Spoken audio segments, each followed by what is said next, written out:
नमस्कार, popular superfast news में आपका स्वागत है। मैं हूं आपके साथ समीक्षा दानी। आइए बात करते हैं आज की तमाम ताजा खबरों पर। बिहार के पूर्व डिप्टी सीएम तेजस्वी यादव की मुश्किलें बढ़ सकती हैं। नीतीश कुमार की सरकार ने राष्ट्रीय जनता दल के कोटे के सभी विभागों की समीक्षा करने का फैसला लिया। इस संबंध में बिहार के मंत्रिमंडल सचिवालय ने आदेश जारी कर दिया। इस आदेश के तहत तेजस्वी यादव की ओर से लिए गए सभी फैसलों पर रोक लगा दी। जानकारी के मुताबिक सभी फैसलों की जांच के बाद आगे की कार्रवाई होगी। यूपी में कांग्रेस की भारत जोड़ो न्याय यात्रा का आज दूसरा दिन है। राहुल गांधी के नेतृत्व में यात्रा शनिवार को वाराणसी पहुंची। उन्होंने यहां बाबा विश्वनाथ के दर्शन किए। वाराणसी में कुछ लोग भगवा झंडे और पोस्टर लेकर कांग्रेस की यात्रा के बीच आ गए। पोस्टर में राहुल गांधी को सनातन विरोधी बताया गया था और लिखा था, भारत में सिर्फ मोदी ही मोदी है। कैलेंडर में तारीख बदल रही है, लेकिन पंजाब हरियाणा बॉर्डर पर जमे किसानों के इरादे नहीं बदल रहे। आज किसान आंदोलन 2.0 का 5वां दिन है। अब रविवार को एक बार फिर किसानों और केंद्रीय मंत्रियों के बीच चौथे दौर की वार्ता होगी, जिसमें सरकार को उम्मीद है कि संवाद के समाधान जरूर निकलेगा। उधर संयुक्त किसान मोर्चा ने कहा कि आने वाले दिनों में किसान आंदोलन की धार और तेज होगी। किसानों ने 18 फरवरी को होने वाली मीटिंग तक अपना दिल्ली कूच वाला मोर्चा रोक दिया है। उत्तरी कश्मीर के कुपवाड़ा में पुलिस ने शुक्रवार को एक आतंकी को गिरफ्तार कर टारगेट किलिंग की वारदात को विफल बना दिया। उसके पास से एक चीन में निर्मित पिस्तौल व 6 कारतूस भी मिले। कुपवाड़ा पुलिस को अपने तंत्र से पता चला था कि आतंकियों का ओवरग्राउंड वर्कर आतंकी संगठन में बतौर आतंकी सक्रिय हो रहा है। आतंकी आसिफ मुश्ताक को कोई मौका दिए बगैर पकड़ लिया गया।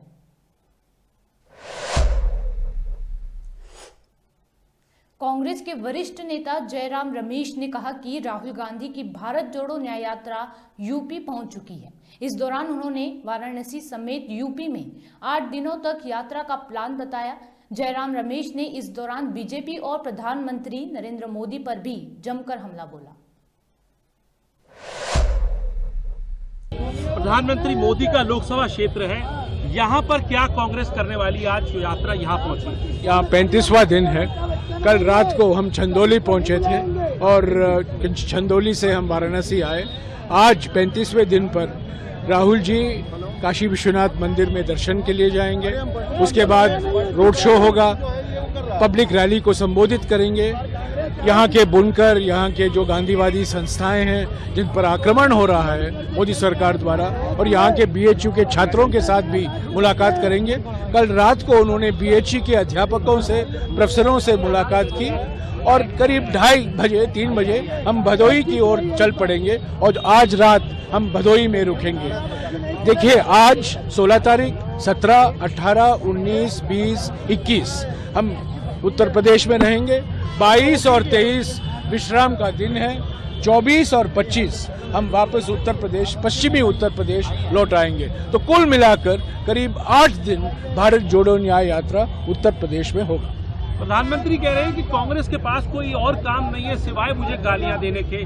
कांग्रेस छोड़कर लोग जा रहे हैं। देखिए, प्रधानमंत्री ने एक नारा दिया था देश को, कांग्रेस मुक्त भारत, और अब क्या हो रहा है हकीकत, कांग्रेस युक्त बीजेपी।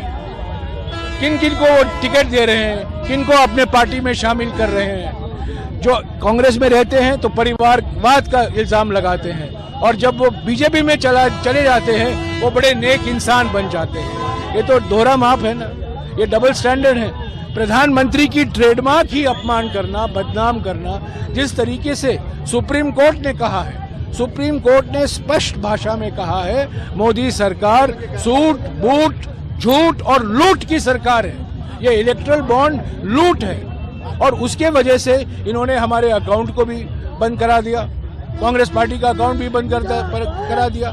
तो प्रधानमंत्री के मुंह से ये कहना कि कांग्रेस अपमान कर रही है, मैं समझता हूँ बहुत अद्भुत बात है। क्योंकि हमारे देश में अगर एक व्यक्ति है जो अपने विरोधियों को अपमान करने में रोज लगे हुए होते हैं, वो प्रधानमंत्री।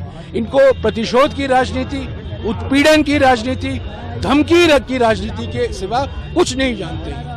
अकाउंट्स आप लोगों के सीज कर दिए गए, कैसे अब आगे चलेगा? अभी देखिए 12 बजे को वेणुगोपाल जी और अजय माकन जी प्रेस कॉन्फ्रेंस कर रहे हैं दिल्ली में, उसकी डिटेल देंगे हम। पर ये बिल्कुल प्रतिशोध की राजनीति है, ये धमकी की राजनीति है, लोकतंत्र को खत्म करना चाहते हैं। और सबसे प्रमुख विपक्ष पार्टी का अकाउंट फ्रीज करना, इसका मायने क्या है? और ये कब फ्रीज किया गया, कब बंद किया गया? जब सुप्रीम कोर्ट ने कहा कि इलेक्टोरल बॉन्ड एक लूट है। नोटबंदी के समय तत्काल हमारे जो पूर्व प्रधानमंत्री थे डॉक्टर मनमोहन सिंह, उन्होंने 2 शब्दों का इस्तेमाल किया था राज्यसभा में। उन्होंने कहा था नोटबंदी ऑर्गेनाइज्ड लूट है, लीगलाइज्ड प्लंडर है। यही तो इलेक्टोरल बॉन्ड के बारे में सुप्रीम कोर्ट ने कहा है। आखिरी सवाल सर इस बात को लेके, यूपी की यात्रा है, रायबरेली अमेठी भी जाएगी, सोनिया जी ने राज्यसभा अब चली गई है, वो बड़ा सवाल यही उठ रहा है कि रायबरेली से उम्मीदवार क्या गांधी परिवार से कोई होगा या नाता जो है वो बना रहेगा? सीईसी तय करेगा, सीईसी तय करेगा। सोनिया जी ने रायबरेली के जो नागरिक हैं, मतदाता हैं, उनको एक खत भी लिखा है और हम उम्मीद करते हैं कि कोई ना कोई प्रभावशाली उम्मीदवार रायबरेली से खड़े होंगे। ये सीईसी का निर्णय है, सीईसी निर्णय करेगा सही वक्त पर। मैं उसके बारे में अभी कुछ नहीं कह सकता हूँ। सोनिया जी राज्यसभा में आई है, ये हमारे राज्यसभा सदस्यों के लिए बड़ी महत्व की बात है। बीजेपी नेता शाहनवाज हुसैन ने राहुल गांधी की भारत जोड़ो न्याय यात्रा के बिहार से निकलने पर तंज कसा है।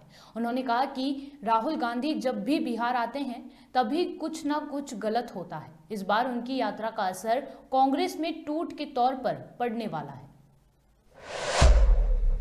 देखिए, बंगाल में सरकार नाम की कोई चीज नहीं है। वहां खाता न बही, जो ममता जी कहें वही सही। सिर्फ जानबूझकर बीजेपी के कार्यकर्ताओं को प्रताड़ित किया जा रहा है। हमारी टीम गई है वहां, हम लोग चैन से बैठेंगे नहीं, अदालत का दरवाजा खटखटाएंगे। और जो इस तरह के लोग हैं जो जानबूझकर बीजेपी को तंग करते हैं, इसका जवाब लोकसभा के चुनाव में वहां की जनता भी देने वाली है। बंगाल में पूरी तरह जंगल राज कायम हो गया है। देखिए, राहुल जी तो प्रधानमंत्री पद के खुद को उम्मीदवार नहीं कहते, लेकिन उनके जो सहयोगी हैं उनको खुश करने के लिए इस तरह का बयान देते हैं। लालू जी ने तो पहले भी कहा था कि ये शादी करें और हम लोग बारात में जाएंगे, और यही वजह थी जब पूरी तरह इंडिया अलायंस बिखर गया था। राहुल जी बिहार में जब आए थे तो बिहार के अंदर इंडिया अलायंस बिखर गया, और इस बार आए हैं तो देखिए कहीं कांग्रेस न बिखर जाए, क्योंकि राहुल जी जब जब बिहार आते हैं तो कांग्रेस का नुकसान ही होता है।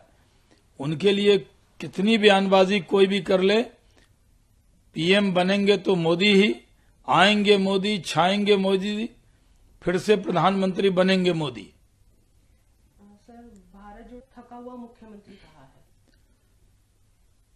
देखिए, खुद तेजस्वी यादव इस आपाधापी में पहले तो सरकार चला रहे थे नीतीश कुमार जी के साथ, अब राहुल जी की गाड़ी चला रहे हैं, क्योंकि सरकार में काम बचा नहीं। और ये नीतीश कुमार जी को थका हुआ मुख्यमंत्री कहना, जब साथ में थे तो मुख्यमंत्री की तारीफ करते थे, आज मुख्यमंत्री को थका हुआ बता रहे। मुख्यमंत्री नीतीश कुमार जी तरोताजा हैं, बीजेपी के साथ आने से बहुत खुश हैं, और उनके नेतृत्व में बिहार तेजी से डबल इंजन की सरकार बन गई है। और इसलिए नीतीश कुमार जी के बारे में इस तरह की भाषा तेजस्वी यादव बोल रहे हैं, उनके बोलने से कोई फर्क पड़ने वाला नहीं है। वो कुछ भी कहें, ये सरकार पूरा कार्यकाल पूरा करेगी, और लोकसभा के चुनाव में भी नरेंद्र मोदी जी 40 की 40 सीट बिहार से जीतेंगे। देखिए, राजद के यहां तो कोई दरवाजा है नहीं। अगर दरवाजा होता तो उनके 3 विधायक थोड़ी छोड़कर चले जाते। उनके यहां तो दरवाजा नाम के लिए है। मैं तो मानता हूं कि राजद ख्याली पुलाव बनाता रहे। नीतीश कुमार जी हमारे साथ आए हैं, वो साथ में रहेंगे। राजद अपने विधायकों की फिक्र करे और दरवाजा लगा के रखे, क्योंकि दरवाजा खोलने से कोई आता तो है नहीं, बल्कि राजद से जाता है। उसके 3 विधायक ही चले गए।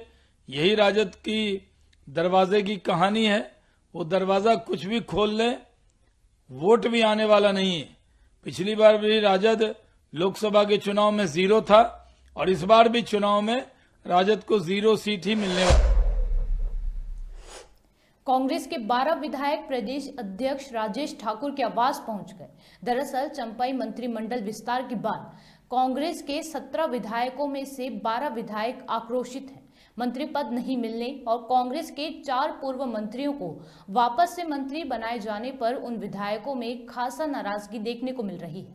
यही वजह है कि सभी 12 विधायक शपथ ग्रहण समारोह के बाद राजेश ठाकुर के आवास पर पहुंचे। देखिए, इस शपथ के पहले भी उन्होंने अपनी भावनाओं से अवगत कराया था और आदरणीय प्रभारी जी भी मौजूद थे। आदरणीय प्रभारी जी उनके भावनाओं से अवगत होकर के दिल्ली गए हैं। निश्चित रूप से जो हमारा नेतृत्व है उनको बताने का काम करेंगे। इनकी एक मंशा थी कि एक बार हम मिले, चूंकि हमारे कहने पे ये लोग गए थे शपथ ग्रहण समारोह में, इनकी नाराजगी थी, तो उसके बाद ये लोग मिलने आए थे और उन्होंने कहा है कि जो बात है उस पर चर्चा आगे होनी चाहिए। हम लोग की नाराजगी है इस बात को लेकर के, तो उसको हम लोग उनकी भावनाओं से अवगत हुए हैं, बहुत जल्द उस पर ये करेंगे। मतलब एक बोलता है कि कांग्रेस पार्टी में कुछ ठीक नहीं है, फूट है, गुट बन गया है, 4 मंत्री बने हुए हैं, उसके अलावा गुट है। ये लगातार मांग कर रहे हैं कि मंत्री जो है वो चेंज होने चाहिए, नए चेहरे आने चाहिए। तो इस चीज को कैसे एडजस्ट करेगा और आगामी लोकसभा चुनाव में तो इसका असर बुरा होगा। कोई गुट नहीं है, सब आगामी चुनाव बहुत अभी समय आगे है और कहीं कोई इस तरह की बात नहीं है। अगर कोई अपने जो अध्यक्ष से मिलता है, अपनी बात को कहता है, तो उसमें नाराजगी की क्या बात है। ये अलग बात है कि थोड़ा ज्यादा लोकतांत्रिक हैं हम लोग, मीडिया का भी सम्मान करते हैं। आपने पूछा, उन्होंने कुछ कह दिया, तो हमें नहीं लगता है कहीं कोई दिक्कत की बात है। हम लोग बात चर्चा करके सारी चीजों को कहने की इंडिविजुअल कहने की नहीं है, वो तो 12 लोग आए हैं साक्षात बिल्कुल, और वो कह रहे हैं कि हम एक साथ रहेंगे और बात अगर नहीं मानी जाएगी तो दिल्ली जाएंगे और कहाँ जाने की बात कर रहे हैं। बिल्कुल, जब सुनवाई नहीं होगी तो वो अपनी दिल्ली में भी बात कहेंगे। अभी तो फिलहाल उन्होंने हमसे कहा है, हम उनकी बात को दिल्ली तक पहुंचाएंगे, फिर जैसा निर्णय होगा बताएंगे। हमें नहीं लगता कहीं कोई ज्यादा ये बात है। निश्चित रूप से जो भी विधायक होते हैं उनकी मंशा होती है और जो भी राजनीतिक व्यक्ति होता है उनकी इच्छा होती है कि हम और आगे जाएं। उनके बेसिक डिमांड पर क्यों नहीं चेंज किया गया? हालांकि माननीय क्या नहीं, उन्हीं 17 विधायकों में से 4 विधायक बने हैं मंत्री, तो इसमें कहीं कोई ऐसी वैसी बात नहीं है। 4 लोग मंत्री थे, वही लोग कंटिन्यू कर गए। अब इन लोगों की भी बात है, तो अब इन लोग तो सभी लोग मिलकर के कह रहे हैं। लोकसभा चुनाव को लेकर भारतीय जनता पार्टी ने तैयारियां तेज कर दी हैं। बीजेपी ने इस बार 370 प्लस सीटें जीतने का टारगेट रखा। वहीं पीएम मोदी ने अब की बार एनडीए सरकार 400 के पार का नारा दिया है। इसी क्रम में शनिवार से दिल्ली के प्रगति मैदान स्थित भारत मंडपम में बीजेपी की 2 दिवसीय राष्ट्रीय परिषद की बैठक हो रही है। अमेरिकी राष्ट्रपति जो बाइडेन ने रूस की जेल में बंद विपक्षी नेता एलेक्सी नवल्नी की मौत के लिए पुतिन को जिम्मेदार बताया। बाइडेन ने कहा कि वे नवल्नी की मौत से हैरान नहीं बल्कि आक्रोशित हैं। उन्होंने कहा कि नवल्नी पुतिन सरकार द्वारा किए जा रहे भ्रष्टाचार, हिंसा और अन्य बुरे कामों के खिलाफ बड़ी बहादुरी से खड़े हुए। व्हाइट हाउस नवल्नी की मौत से जुड़ी और अधिक जानकारी जुटाने में लगा हुआ है। उत्तर प्रदेश में एक बार फिर से मौसम बदलने लगा। बीते दिनों हल्की बारिश के बाद प्रदेश के कई जिलों में मौसम साफ नजर आया। चटक धूप खिलने से तापमान में बढ़ोतरी देखी गई। आसमान में सूर्य देव के निकलने से फिलहाल मौसम साफ हो गया है। जल्द ही मौसम में बदलाव देखने को भी मिलेगा। मौसम विभाग के अनुसार 19 फरवरी को बड़े बदलाव की आशंका है। तेज बौछारें पड़ सकती हैं। 2 दिन तक मौसम बदलाव हुआ नजर आएगा।